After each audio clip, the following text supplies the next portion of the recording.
Hey, what's going on, everybody? It's Justin. We're back at the movies for another review. Continuing on with Anne Hathaway Week on the channel, we're going to be doing 2014's Interstellar, directed by Christopher Nolan.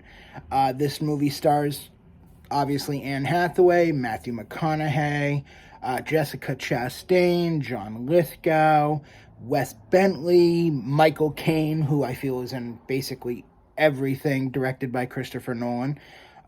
One could say his muse, almost, in the same sense that, like, Scorsese likes to use De Niro and DiCaprio. You're usually going to find Michael Caine in a Christopher Nolan movie. David Giassi, Casey Affleck, Matt Damon, cameos by Ellen Burst. It's an amazing cast, and quite frankly, it's an amazing movie. It's an incredible movie. I remember first seeing this movie in theaters and thinking to myself, this is one of the most incredible movies I've ever seen. Visually, it's beautiful. Christopher Nolan is one of the all-time great directors.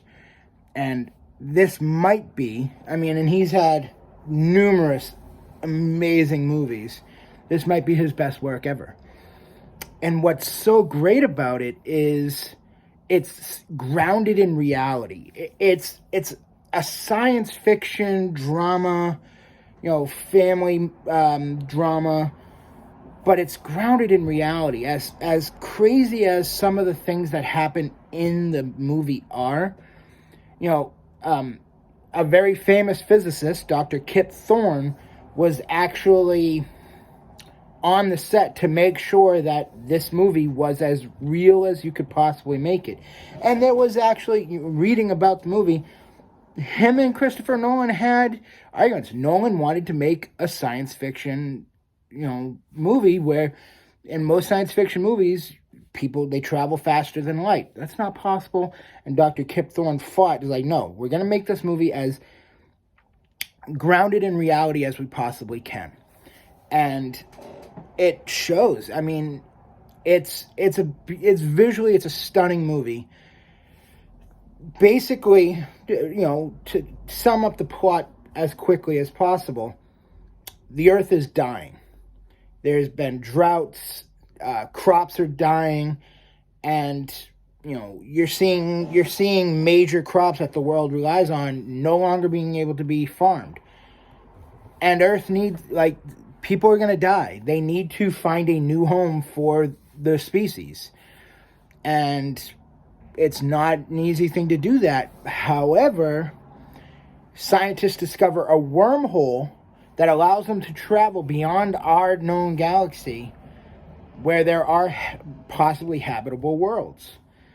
And, a group has already gone, years before our main characters, McConaughey, Giassi, Bentley, and Hathaway, before they go, others have already gone, and there are possible candidates of where life can exist. However, this is basically a one-way trip for these people. This is a totally, you have to travel a great distance, and everything's different.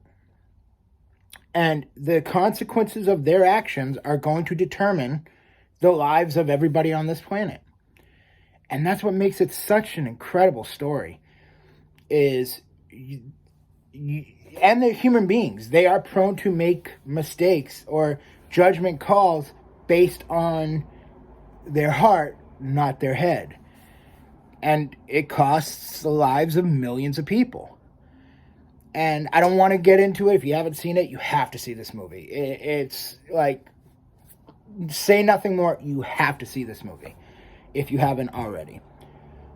The cast is phenomenal. The direction is phenomenal. It's a beautiful movie. And it's one of the best movies of the last decade for sure. And, there's really not much else to say besides that.